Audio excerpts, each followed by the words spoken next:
ಇವರು entire family JDS ಗಡಿಯಲ್ಲಿ ಇರೋರು. ಏನೋ ರಾಜಕೀಯ ಕುತಂತ್ರ ಇಟ್ಕೊಂಡು ನಮ್ಮ ರಾಜು ಗೌಡ್ರ ಮೇಲೆ ಉದ್ದೇಶಪೂರ್ವವಾಗಿ ಇದು ಮಾಡಿರ್ಬೋದು. ಯಾಕಂದರೆ ಇವ್ರದ್ದು ಎಂಟೈರ್ ಫ್ಯಾಮಿಲಿ ಬ್ಯಾಕ್ಗ್ರೌಂಡ್ ಎಲ್ಲ ನಾವು ತಗೊಂಡಿದ್ದೀವಿ. ಇವರು ಎಂಟೈರ್ ಫ್ಯಾಮಿಲಿ ಎಲ್ಲರೂ ಅವರು ಫ್ಯಾಮಿಲಿ ಎಲ್ಲ JDS ಗಡಿನಲ್ಲಿ ಬೆಳೆದಿರೋರೆ. ಈಗ ಎಲ್ಲ ಆಚೆ ಬರುತ್ತೆ. ಈಗ ಪೊಲೀಸ್ ಇಲಾಖೆಯವರು ಎಲ್ಲರೂ ಆಚೆ ತೆಗಿತಾರೆ. ಈಗ ನಾವು ನಮ್ಮ ಲೀಡರ್ಸ್ ಎಲ್ಲರಿಗೂ ರಾಜ್ಯ ಮಟ್ಟ ಲೀಡರ್ಸ್ಗೆ, ಜಿಲ್ಲಾ ಮಟ್ಟ ಲೀಡರ್ಸ್ಗೆ ಎಲ್ಲಾನು ತೆಗಿತೀವಿ. ಅಥವಾ ಇಲ್ಲಿ ಲೋಕಲ್ ರಾಜಕೀಯ ಬಂಡೆ ಉಚ್ಕೊಂಡು ಏನನ್ನ ನಮ್ಮ ಲೀಡರ್ ಕೆಚ್ಚಿಸ್ ತರಬೇಕಂತ ಹೇಳಿನೂ ಕೆಲವು ಕುತಂತ್ರಗಳು ಇರ್ಬೋದು. ಬಟ್ ಏನು ಮಾಡಿದ್ರು ಅವರು ಸಾಮಾನ್ಯದಲ್ಲಿ ಅವರು ಒಪ್ಕೊಂಡಿದ್ದಾರೆ. ಅವರು ಒಳ್ಳೆ ಲೀಡರು, ಒಳ್ಳೆ ಕೆಲಸಗಾರರು ಅಂತ ಒಪ್ಕೊಂಡಿದ್ದಾರೆ. ನಮ್ಮ ಹತ್ರ ಇದು ಏನು ಅವತ್ತು ಇದಾಯ್ತಲ್ಲ ಕೇಸ್ ಆಗುವಾಗ ನಮ್ಮ ಹತ್ರ ಮಾತಾಡಿದ್ವಿ.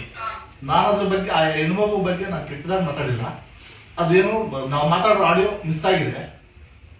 ಹೆಣ್ಮಗು ಹತ್ಕೊಂಡಿರೋ ಸುದ್ದಿ ಮಾಡಿಸಿದ್ದಾರೆ. ಅದನ್ನ ಕ್ಷಮಾಪಣೆ ಕೇಳಬಹುದು ಧರ್ಮ ನಾನು ಕೇಳ್ತಾ ಇದ್ದೀನಿ. ಇದನ್ನ ನಾನು ಕೇಸ್ ಇದು ಕಾನೂನು ಪ್ರಕಾರ ಹೋರಾಟ ಮುಗಿಸ್ಕೊಂಡ್ ಬಂದ್ಮೇಲೆ ನಾನು ಇದ್ರಿಗೆ ಮಾಹಿತಿ ಕೊಡ್ತೀನಿ ಅಂತ ಹೇಳ್ತಾರೆ.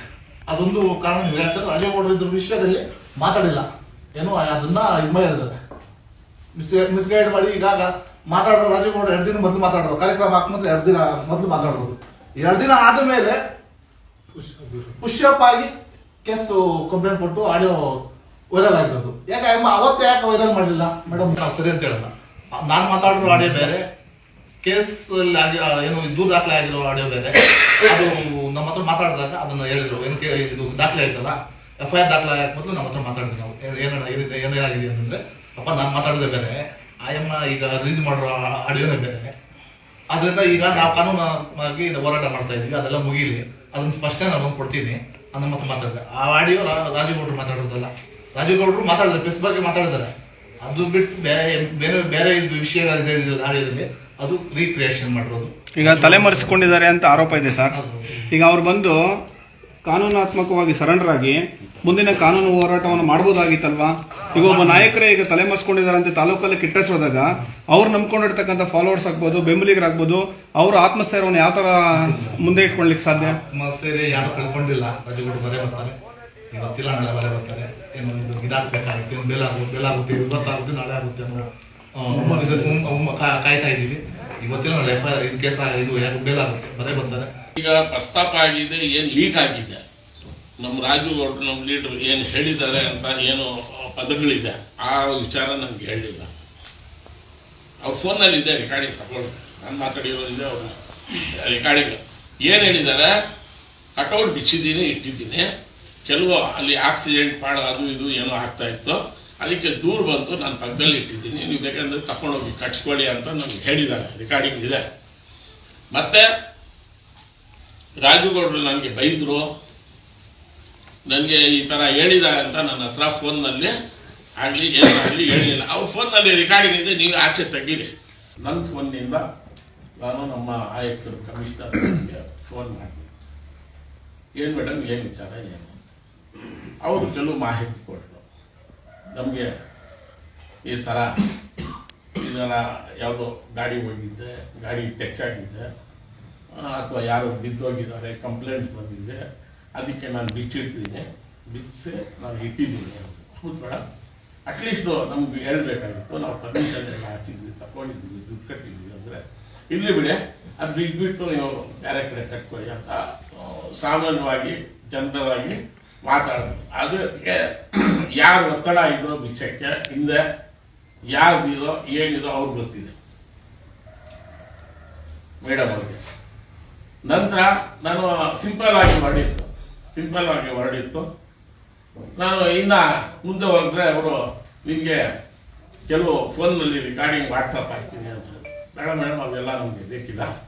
ಈಗ ಏನಿದೆ ನೀವು ಮುಂದುವರ್ಸ್ಕೊಂಡು ಹೋಗಿ, ಆಮೇಲೆ ಏನಿದ್ರು ಮಾತಾಡೋಣ ಅಂತೇಳಿ ನಾನು ಮಾತಾಡಿದೆ. ಯಾವ ವಿಚಾರ ಏನು ಅಂತ ಹೇಳಕ್ ಬಂದಿಲ್ಲ. ಅವ್ರ ಫೋನ್ನಲ್ಲಿ ರೆಕಾರ್ಡಿಂಗ್ ಇರುತ್ತೆ. ಆವಾಗವರೆಗೂ ಏನೂ ಇಲ್ಲ. ಕಾಂಗ್ರೆಸ್ ಭವನದು ಕಂದಾಯ ಬ್ಯಾಲೆನ್ಸ್ ಇದೆ, ನೀವು ಕಟ್ಟಿಸ್ಬೇಕು. ಅವ್ರ ಫೋನ್ನಲ್ಲಿ ರೆಕಾರ್ಡಿಂಗ್ ಇದೆ, ನೀವು ಅವ್ರ ಹತ್ರ ಫೋನ್ನಲ್ಲಿ ರೆಕಾರ್ಡಿಂಗು ಆಚೆ ತರಬೇಕು. ಯಾಕಂದ್ರೆ ನನ್ನ ಹೆಸರು ಪ್ರಸ್ತಾಪ ಆಗಿರೋದು, ನಾನು ಏನು ಮಾತಾಡಿದ್ದೀನಿ ಅದೆಲ್ಲ ಪರ್ಟಿಕ್ಯುಲರ್ ಆಗಿದೆ. ಕಳಿಸಿ ಅಂದರು. ನಾನು ಯಾರ ಹತ್ರ ಮೇಡಮ್ ಕಟ್ಟೋಕೆ ಆಗುತ್ತೆ, ನಾನು ಬೆಂಗಳೂರಿಗೆ ಹೋಗ್ತಾ ಇದ್ದೀನಿ. ಆವತ್ತು 9:15 9 ಗಂಟೆ ನಾನು ಮಾತಾಡಿದ್ದು. ಇವ್ರು ಪ್ರೊಟೆಸ್ಟ್ ಮಾಡೋದಿಲ್ಲ.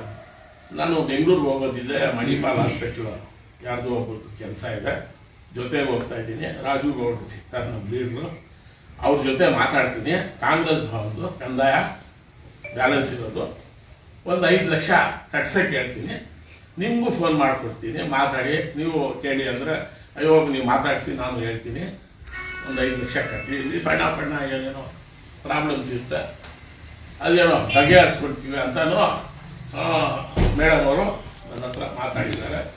ಅವ್ರ ಫೋನ್ನಲ್ಲಿ ರೆಕಾರ್ಡಿಂಗು ಇರಬೇಕು. ಆವಾಗವರೆಗೂ ಅವ್ರದ್ದು ಯಾವ ಮೂಡೂ ನಮ್ಮ ಲೀಡರ್ ಮೇಲೆ ಕಂಪ್ಲೇಂಟ್ ಕೊಡಬೇಕು, ಪ್ರೊಟೆಸ್ಟ್ ಮಾಡಬೇಕು, ಏನೋ ಅದು ಇದು ಅಂತ ಏನೋ ಅವ್ರ ಮೈಂಡ್ನಲ್ಲಿ ಇಲ್ಲ. 10 ಗಂಟೆ ಆಗಿದ್ದ ಟೈಮ್ನಲ್ಲಿ ನಾನು ಬೆಂಗಳೂರಿಗೆ ಹೋಗ್ಬೇಕಾಗಿತ್ತು, ರೆಡಿ ಆಗಿದ್ದೆ. ನನಗೆ ಫೋನ್ ಕಾಲ್ ಬಂತು, ಮುನ್ಸಿಪಲ್ ಆಫೀಸ್ ಮುಂದೆ ನಿಮ್ಮ ಲೀಡರ್ ಬಗ್ಗೆ ಪ್ರೊಟೆಸ್ಟ್ ಮಾಡ್ತಾ ಇದ್ದಾರೆ ಅಂತೇಳಿ. ಏನಪ್ಪ ಈ ವಿಚಾರ ಅಂತೇಳಿ ನಾನು ಮೇಡಮ್ ಅವ್ರಿಗೆ ಒಂದು 4-5 ಸತಿ ಕಾಲ್ ಮಾಡಿದೆ, ಫೋನ್ ರಿಸೀವ್ ಮಾಡಲಿಲ್ಲ. ನಾನು ಸರಿ ಅಂತ ಹೇಳ್ಬಿಟ್ಟು ನಮ್ಮ ಮೌಲಾ ಕೌನ್ಸಿಲರ್ಗೆ ಏನೋ ಸ್ವಲ್ಪ ಅಲ್ಲಿ ಹೋಗಿ ನೋಡಿ ಅಂದ್ರೆ, ಅಲ್ಲಿ ನೀವು ಮೀಡಿಯಾ ಅವ್ರ ಅಧಿಕಾರಿಗಳು ಸಿಬ್ಬಂದಿ ಎಲ್ಲರೂ ನಮ್ಮ ರಾಜುಗೌಡರು ವಿರುದ್ಧವಾಗಿ ಪ್ರೊಟೆಸ್ಟ್ ಮಾಡ್ತಾ ಇದ್ದಾರೆ ಅಂತ ಮಾಹಿತಿ ಸಿಕ್ತು. ಮೇಡಮ್ ಆಚೆ ಬಂದರು ಕಮಿಷನರ್. ನಾನು ಪ್ರಸ್ತಾಪ ಮಾಡಿದೆ, ಯಾಕೆ ಏನು ಹೆಂಗೆ ಯಾವ ಥರ ಇದು, ಪಾಪ ನೀವು ಏನಿದು ಇದು ರಿಕ್ಸ್ ತಗೊಳ್ತಾ ಇದ್ದೀರಾ, ರಿಕ್ಸ್ ಅಂದರೆ ಯಾಕೆ ಬದಲಾ ಮಾಡ್ತಾ ಇದ್ದೀರಾ ನಮ್ಮ ಲೀಡರ್ಸ್ ಬಗ್ಗೆ ಅಂತೆಲ್ಲ ಹೇಳಿದ್ರೆ, ಅವ್ರು ಒಂದೇ ವರ್ಡ್ ಹೇಳಿದ್ರು, ನಿಮ್ಮ ಮೇಲೆ ನನಗೆ ಗೌರವ ಇದೆ, ನಾನು ಗೌರವ ಕೊಡ್ತೀನಿ, ಇನ್ನು ಎಲ್ಲರಿಗೂ ನಾನು ಗೌರವ ಕೊಡ್ತೀನಿ. ಇದಕ್ಕೆ ಹಿಂದೆ ನಾನು ಹೇಳೋಕ್ಕೆ ಮೂಕವಾಗಿ ಜನರಲ್ ಆಗಿ ಮಾತಾಡಿದ್ದು ನಾಗರಾಜ್ ಇದ್ದ, ಅರೆ ನಾನು ಮೇಡಮ್, ನಮ್ಮ ಮಾಜಿ ಕೌನ್ಸಿಲರ್ ಆದಿಲ್ ಅವರಿದ್ದರು, CM ಬಾಬು ಇದ್ದರು, ಅವ್ರು ಮಕ್ಸೂದ್ ಇದ್ದ, 4 ಜನ ಹೋಗಿದ್ದು, ನಮ್ಮ ಅಧ್ಯಕ್ಷರ ಬೆಂಗಳೂರಿನಲ್ಲಿದ್ದರು, ಸಮಯ ಅವರು ಇರಲಿಲ್ಲ. ಇದು ಹೇಳಿ ನನಗೆ ಒತ್ತಡಗಳು ಜಾಸ್ತಿ ಇದೆ.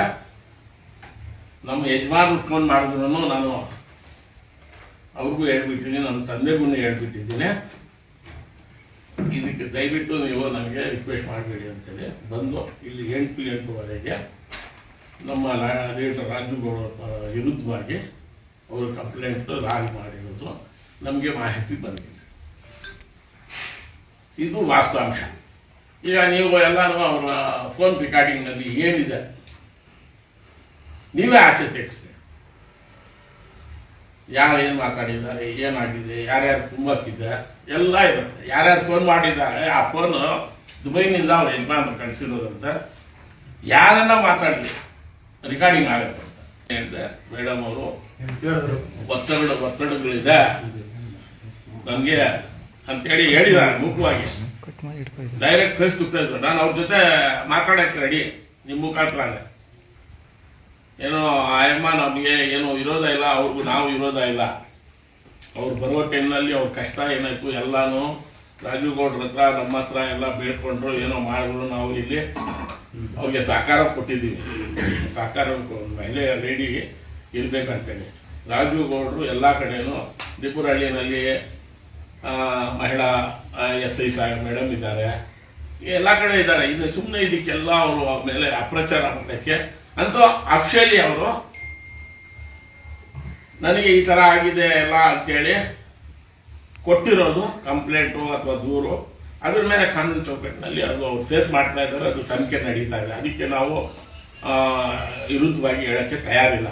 ರಾಜುಗೌಡರು ನಮ್ಮ ಲೀಡರ್ ಏನು ಮಾತಾಡಿದ್ದಾರೆ ಅಂತ ಒಂದು ಸುದ್ದಿಯಾಗಿ ಒಂದು ಅವ್ರ ಮೇಲೆ ಇನ್ಕ್ವೈರಿ ನಡೆಯೋ ಟೈಮ್ನಲ್ಲಿ ಪೊಲೀಸ್ ಇಲಾಖೆಗೆ ಗೊಂದಲ ಬೇಡ, ಪೊಲೀಸ್ ಇಲಾಖೆಯವರು ಸಂಪೂರ್ಣ ಮಾಹಿತಿ ತಗೊಂಡು ಲಾಸ್ಟ್ನಲ್ಲಿ ವಾಸ್ತವಾಂಶ ಏನಿದೆ ಅವರೇ ಸರಿಪಡಿಸ್ತಾರೆ. ಯಾರು ತಪ್ಪಿಸ್ತಿದ್ದಾರೆ ಅಥವಾ ಯಾರು ಸುಳ್ಳು ಕಂಪ್ಲೇಂಟ್ ಕೊಟ್ಟಿದ್ದಾರೆ ಅಂತ ಅವರೇನೆ ಇದು ಮಾಡ್ತಾರೆ. ಯಾಕಂದ್ರೆ ಒಂದು ಕಂಪ್ಲೇಂಟ್ ಹೋದ್ಮೇಲೆ ಅವ್ರದ್ದೇ ಆದ ಒಂದು ಗುರಿ ಇರುತ್ತೆ, ಅವರು ಅದು ಸಾಧನೆ ಮಾಡಬೇಕಾಗುತ್ತೆ. ಅದಕ್ಕೆಲ್ಲ ಸಂಪೂರ್ಣ ಎಲ್ಲರೂ ನಾವು ಸಹಕಾರ ಕೊಡೋಕ್ಕೆ ಅವರು ಯಾವಾಗ ಏನೇನು ಹೇಳಿದ್ದಾರೆ ಎಲ್ಲರೂ ನಾವು ತಯಾರಿದ್ವಿ. ಅದಕ್ಕೆ ಗೊಂದಲ ಬೇಡ ಅಂತೇಳಿ. ಈಗ ಅನೇಕ ಜನ ನಮಗೆ ನಮ್ಮ ತಾಲೂಕವರು ಬೇರೆ ತಾಲೂಕವರು ಎಲ್ಲರೂ ನಮ್ಮ ಮೇಲೆ ಒತ್ತಡಗಳು ಜಾಸ್ತಿ ಆಗಿದೆ. ಯಾಕೆ ನೀವು ಲೀಡರ್ಸ್ ಎಲ್ಲ ಏನಿದೆ ವಾಸ್ತವಾಂಶ ನೀವು ಒಂದು ಆಚೆ ಇಟ್ಟಿಲ್ಲಿದ್ರೆ ಅವರು ಹೇಳಿರೋದೇ ನಿಜ ಅಂತ ನಮಗೆಲ್ಲ ಕಂಡು ಬರುತ್ತೆ ಅಂತೇಳಿ ನಮಗೆ ಒತ್ತಡಗಳು ಜಾಸ್ತಿ ಆಯಿತು.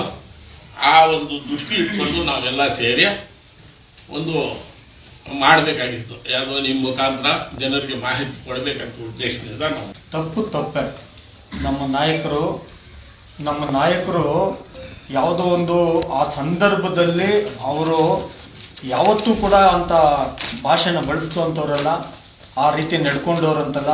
ನಮಗೆ ಇದೊಂದು ಏನಪ್ಪ ಇದು ಈ ಘಟನೆಗೆ ಸಂಭವಿಸ್ಬಿಟ್ಟಲ್ಲ, ಯಾವ ರೀತಿ ಈ ಥರ ಆಯಿತು, ಯಾಕೆ ಆ ಥರ ಯಾವತ್ತೂ ಮಾತಾಡ್ದಂಥ ವ್ಯಕ್ತಿ ಆ ಥರ ಮಾತಾಡ್ಬಿಟ್ರು ಅನ್ನೋದಕ್ಕೆ ನಾವು ಇವತ್ತಿಗೂ ಕೂಡ ನಾವು ಅದನ್ನ ಡೈಜೆಷನ್ ಮಾಡ್ಕೊಳ್ಬೇಕಾಗ್ತಾ ಇಲ್ಲ. ಅಂದ್ರೆ ಈ ಥರ ಮಾತಾಡಿದ್ರ ಅನ್ನೋ ಇದರಲ್ಲಿದೆ. ಆ ವಾಸ್ತವದ ಪ್ರಕಾರ ಹೇಳ್ಬೇಕಂತಂದ್ರೆ ಈಗ ಅಲ್ಲೇ ಅದೇ ಜಾಗದಲ್ಲಿ ನಮ್ಮ ಅಕ್ಕನೋ ತಂಗಿನೋ ಅಮ್ಮನೋ ಯಾರಿದ್ರು ಕೂಡ ಅವ್ರು ಮಾತಾಡಿದ್ರೆ ತಪ್ಪಿಗಾಗಿ ಅವರು ಕೂಡ ನಮ್ಮ ನಾಯಕರು ಕ್ಷಮೆ ಕೇಳಿದ್ದಾರೆ, ಬಯಶರತ್ ಕ್ಷಮೆ ಕೇಳಿದ್ದಾರೆ. ಇನ್ನೊಂದು ಉದ್ದೇಶ ನೋಡಿ ಸರ್, ನಿಮ್ಗೆಲ್ಲ ಗೊತ್ತು, ನೀವು ಕೂಡ ಪ್ರತಿಯೊಂದು ಚಲನವಲನ ರಾಜೀವ್ ಗೌಡರು ಬಂದಾಗಿಂದ ನೋಡಿದಿರಿ, ನಿಮ್ ಗಮನದಲ್ಲಿದೆ ನೋಡಿ. ಅವತ್ತು ಕೊರೋನಾ ಸಂಕಷ್ಟ ಕಾಲ, ಬಹಳಷ್ಟು ಕಷ್ಟಗಳು ಅನುಭವಿಸಬೇಕಾದಂತ ಕಾಲದಲ್ಲಿ ಅವ್ರು ಕಾಲಿಡ್ತಾರೆ ನಮ್ಮ ಕ್ಷೇತ್ರಕ್ಕೆ. 5 ಆಂಬುಲೆನ್ಸ್ಗಳು, ಇವತ್ತು 10 ಆಂಬುಲೆನ್ಸ್ಗಳನ್ನ ಅವತ್ತು ತಂದು ತಲಾ ಹೋಬ್ಳಿಗೆ 2 ಅಂತ ಹಂಚಿಕೆ ಮಾಡಿ ಸಾವಿರಾರು ಜನ ಪ್ರಾಣ ರಕ್ಷಣೆ ಮಾಡ್ತಾರೆ. ಅಷ್ಟೇ ಅಲ್ಲ ಅವರ ಸಾಧನೆ. ಅವತ್ತು ಕೊರೋನಾ ಸಂಕಷ್ಟ ಕಾಲದಲ್ಲಿ ದಿನಸಿ ಕಿಟ್ಟು 1200 ರೂಪಾಯಿ ಒಂದು ತಿಂಗಳಿಗಾಗುವಷ್ಟು ಬಡವರಿಗೆ ಅವತ್ತು ಏನೋ ಒಂದಷ್ಟು ದಿನಕ್ಕೆ, ಎಷ್ಟು ದಿನ ಆಗುತ್ತೋ ಪರವಾಗಿಲ್ಲ ಅಂತೇಳಿ ಅವತ್ತು ಅವ್ರಿಗೆಲ್ಲರಿಗೂ ಕೂಡ ಅನುಕೂಲ ಆಗುವಂತ ದಿನಸಿ ಕಿಟ್ಟನ್ನ 1 ಲಕ್ಷ ದಿನಸಿ ಕಿಟ್ಟನ್ನ ಇಡೀ ಕ್ಷೇತ್ರ ಶಿಡ್ಲಘಟ್ಟ ಕ್ಷೇತ್ರದಂತ ಹಂಚುತ್ತಾರೆ. ಅಷ್ಟೇ ಅಲ್ಲ, ವಿದ್ಯಾರ್ಥಿಗಳಿಗೆ, ಬಡ ಮಕ್ಕಳಿಗೆ, ಮನೆ ಇಲ್ದಂತವ್ರಿಗೆ ಇವತ್ತು ಜೀನಕ್ಕಳಹಳ್ಳಿ, ತಲಕಾಯಲ್ ಬೆಟ್ಟ ಬಹಳಷ್ಟು ಕಡೆ ಕುಡಿಯೋ ಫಿಲ್ಟರ್ ನೀರನ್ನ ಹಾಕ್ಸ್ಕೊಟ್ಟಿದ್ದಾರೆ. ಇವತ್ತು ಕೂಡ ಅವರು ಫ್ರೀ ಆಗಿ ಕುಡಿಯೋ ನೀರನ್ನ ಕುಡಿತಾರೆ. ಆಯ್ತಾ? ಅಷ್ಟೇ ಅಲ್ಲ, ಇವತ್ತು ತಲಕಾಯಲ್ ಬೆಟ್ಟ ದೇವಸ್ಥಾನದಲ್ಲಿ ಬೋರ್ವೆಲ್ಗಳು ಹಾಕ್ಸೋದು ಬಹಳಷ್ಟು ಕಡೆ ಹಾಕ್ಸಿದ್ದಾರೆ. ತಲಕಾಯಲ್ ಬೆಟ್ಟದಲ್ಲೂ ಕೂಡ ವಿಶೇಷವಾಗಿ ಅಲ್ಲಿ ಆಗ್ಬೋದು, ಇದ್ಲೂಡಲ್ಲಿ ಆಗ್ಬೋದು, ತಲಕಾಯಲ್ ಬೆಟ್ಟದಲ್ಲಿ ಒಂದು 4-5 ಸಾವಿರ ನೀರು ಬರ್ತಾ ಇದೆ. ದೇವಸ್ಥಾನ ಅಭಿವೃದ್ಧಿಗಳಿಗೆ ನಿಮ್ಮ ಗಮನದಲ್ಲಿರ್ಬಹುದು, ನಿಮ್ಮ ಗಮನದಲ್ಲಿದೆ. ಸುಮಾರು 300-400 ದೇವಸ್ಥಾನಗಳಿಗೆ ಲಕ್ಷಾಂತರ ರೂಪಾಯಿ ಸಹಾಯ ಮಾಡಿ ಕೋಟ್ಯಾಂತರ ಅನುದಾನವನ್ನು ನೀಡಿದ್ದಾರೆ. ಅದು ಸುಮಾರು ಒಂದು 7-8 ಕೋಟಿ ದುಡ್ಡನ್ನ ಅವರು ದೇವಸ್ಥಾನಗಳಿಗಾಗಿ ಅಭಿವೃದ್ಧಿಗಾಗಿ ಖರ್ಚು ಮಾಡಿಕೊಂಡು, ಪಕ್ಷದ ಸಂಘಟನೆ ವಿಚಾರ ಬಂದಾಗ ರಾತ್ರಿ ಆಗಲು ಅದೆಷ್ಟೇ ಕಷ್ಟ ಆಗ್ಲಿ ದುಡ್ದಿದ್ದಾರೆ. ಆದರೆ ಇವತ್ತು ವಿಚಾರ ಏನಂದ್ರೆ, ಒಬ್ಬ ಅಧಿಕಾರಿನ ಈ ತರ ಮಾತಾಡ್ಬಿಟ್ನಲ್ಲ ಅನ್ನೋ, ಆ ತರ ಮಾತಾಡಬಾರ್ದಾಗಿತ್ತು. ಆದ್ರೆ ಅವ್ರು ಯಾಕೆ ಯಾವ ಸಂದರ್ಭದಲ್ಲಿ ಯಾವ ಸಮಯದಲ್ಲಿ ಮಾತಾಡ್ಬಿಟ್ರು ಅನ್ನೋದು ಗೊತ್ತಾಗ್ತಾ ಇಲ್ಲ. ಈಗ ನೋಡ್ಬೋದು, ನಾವು ತುಂಬಾ ಹತ್ರದಿಂದ ನೋಡಿದ್ರೆ ಪ್ರತಿಯೊಬ್ಬ ಕಾಂಗ್ರೆಸ್ನ ಮುಖಂಡಗಳನ್ನ, ಕಾರ್ಯಕರ್ತರುಗಳನ್ನ, ಲೀಡರ್ಸ್ನ ಪಕ್ಷದಲ್ಲಿ ಅತ್ಯಂತ ಕೆಳಮಟ್ಟದಿಂದ ಸಂಘಟನೆ ಮಾಡೋದಕ್ಕೆ ಬಹಳಷ್ಟು ಉತ್ತೇಜನ ಕೊಡ್ತಾರೆ. ಅದಕ್ಕಾಗಿ ಹಗಲು ರಾತ್ರಿ ದುಡಿತಾರೆ. ಅವರ ತನು ಮನ, ಅವರ ಶಕ್ತಿ ಮೀರಿ ತನ್ನಲ್ಲಿರೋದನ್ನ ದಾನ ಮಾಡೋದಕ್ಕೆ ನೋಡ್ತಾರೆ. ಭಗವಂತ ಶಕ್ತಿ ಕೊಡ್ತಾನೆ, ನಾನು ಒಂದು 10 ಜನಕ್ಕೆ ಕೊಟ್ರೆ ನನಗೆ 100 ಜನಕ್ಕೆ ಕೊಡೋಷ್ಟು ಶಕ್ತಿ ಭಗವಂತ ಒಂದ್ ಕಡೆಯಿಂದ ಪುಷ್ ಮಾಡ್ತಾನೆ ಅನ್ನೋ ಒಂದು ಏಕೈಕವಾದಂತ ಆಲೋಚನೆ ಇಟ್ಕೊಂಡು ಮಾಡಿದ್ದಾರೆ. ನಿಮಗೂ ಗೊತ್ತಿರಬೇಕು, ಕಾಂಗ್ರೆಸ್ ಆಫೀಸಲ್ಲಿ IAS ಕೋಚಿಂಗ್ ಸೆಂಟರ್ ಇವತ್ತು 1 ಲಕ್ಷ ರೂಪಾಯಿ, 1-2 ಲಕ್ಷ ಖರ್ಚು ಮಾಡಿದ್ರು ಕೂಡ ಅಂತ ಎಜುಕೇಶನ್ ಸಿಗಲ್ಲ. ಅದನ್ನ ಫ್ರೀ ಆಗಿ ಮಧ್ಯಾಹ್ನದ ಬಿಸಿ ಊಟದ ಜೊತೆಯಲ್ಲಿ ಕಾಂಗ್ರೆಸ್ ಆಫೀಸಲ್ಲಿ IAS ಕೋಚಿಂಗ್ ಸೆಂಟರ್ ಕೊಟ್ಟಿರುವಂತದ್ದಾಗ್ಬೋದು. ಮತ್ತೆ ಯಾವುದೇ ಕೆಲಸಗಳಿಗಾಗ್ಲಿ ಒಂದ್ ಹೆಜ್ಜೆ ಮುಂದೆ ಬರ್ತಾರೆ. ಪಾರ್ಟಿ ಕೆಲಸ ಅಂದ್ರೆ ಹಗಲು ರಾತ್ರಿ ದುಡಿತಾರೆ. ಈ ಉದ್ದೇಶ ಏನಾಯ್ತು ಅಂದ್ರೆ, ಇವತ್ತು ಅಲ್ಲಿ ಯಾವುದೋ ಒಂದು ಸಂಘಟನೆ ವಿಚಾರವಾಗಿ ಕ್ಷೇತ್ರದ ಜನತೆಗೆ ಮನರಂಜನೆ ಕಾರ್ಯಕ್ರಮ ಆಯೋಜಿಸಬೇಕು. ಅದನ್ನ ಒಂದು ನಮ್ಮ ಪಕ್ಷದ ಒಬ್ಬ ಪ್ರಭಾವಿ ನಾಯಕರ ಮಗ ಒಂದು ಈ ಕಲ್ಟ್ ಮೂವಿನ ತಗೊಂಬಂದಿದ್ದಾರೆ. ಅವ್ರಿಗೂ ಕೂಡ ಒಂದು ಗೌರವ ಕೊಡಬೇಕು. ಅದ್ರ ಮೂಲಕ ನಮ್ಮ ಕ್ಷೇತ್ರ ಜನತೆಗೆ ಒಂದು ಮನರಂಜನೆ ಕಾರ್ಯಕ್ರಮ ಮಾಡಬೇಕು ಅನ್ನುವ ಒಂದು ಕಾರ್ಯದಲ್ಲಿ ಈ ಒಂದು ಅವಘಡ ಆಗಿದೆ. ತಪ್ಪಿಗೆ ನಮ್ಮ ಯಜಮಾನರು ಕ್ಷಮೆ ಕೇಳಿದ್ದಾರೆ. ಆದ್ರೆ ದಯವಿಟ್ಟು ಇದ್ರಾಗ ಆಗಬೇಕಾದ್ರೆ ಇದ್ರ ಮೂಲ ಕಾರಣ ಏನು, ಯಾರು ಇದರಿಂದ ಇಷ್ಟೆಲ್ಲ ಉತ್ತೇಜನ ಕೊಡ್ತಾ ಇದ್ದಾರೆ? ಈಗ ಈಗ ಏನೋ ಒಂದು ಸಂಭವ ಆಗಿದೆ. ಒಬ್ಬ ಮೇಡಮ್ ಅವರು ಆ ಅಮ್ಮ ತಗೊಂಡೋಗಿ ಯಾರಿಗೆ ಮನವಿಯನ್ನ ಸಲ್ಲಿಸಬೇಕು? ಅದು ಬಿಟ್ಟು ಸಮಾಜಕ್ಕೆ ಇನ್ನೊಬ್ಬರಿಗೆ ಯಾರ ಮೂಲಕ ಇಷ್ಟೆಲ್ಲ ಈ ಕೃತ್ಯ ಆಗ್ಬೇಕಂತಂದ್ರೆ, ಅಂದ್ರೆ ಈ ಮಾಹಿತಿ ಸ್ಪ್ರೆಡ್ ಆಗ್ಬೇಕಾದ್ರೆ ಬೇರೆಯವ್ರಿಗೆ ಯಾಕೆ ಕೊಟ್ರು? ಇದ್ರ ಹಿಂದೆಲ್ಲ ಏನು? ಮತ್ತೆ ಇದ್ರ ಇಷ್ಟೆಲ್ಲ ಒಳ ಸಂಚು ಏನೋ ಸೃಷ್ಟಿ ಮಾಡ್ತಿರ್ತಕ್ಕಂಥ ವ್ಯಕ್ತಿಗಳು ಇವತ್ತು ಅದರ ಬಗ್ಗೆ ಸ್ವಲ್ಪ ಯೋಚನೆ ಮಾಡಿದ್ರೆ ತಮಗೂ ಕೂಡ ಅರ್ಥ ಆಗ್ತದೆ. ವ್ಯಕ್ತಿ ಯಾರೇ ಇರ್ಬೋದು, ನಾನೇ ಇರ್ಬೋದು, ನೀವೇ ಇರ್ಬೋದು, ಇಲ್ಲ ರಾಜುಗೌಡ್ರೆ ಇರ್ಬೋದು, ಇನ್ಯಾರೇ ಇರ್ಬೋದು, ನಾಳೆ ಪ್ರತಿಯೊಬ್ಬರು ಒಂದೆರಡು ದಿನ ಎಲ್ಲೋ ಇರ್ಬೋದು, ಮತ್ತೆ ಬರಲೇಬೇಕು. ಬಂದ್ರೆ ಕಾನೂನು ಎಲ್ಲರಿಗೂ ಕೂಡ ಕಾನೂನು ಒಂದೇ. ಕಾನೂನು ಮುಂದೆ ಎಲ್ಲರೂ ತಲೆ ಬಾಗ್ಲೇಬೇಕು.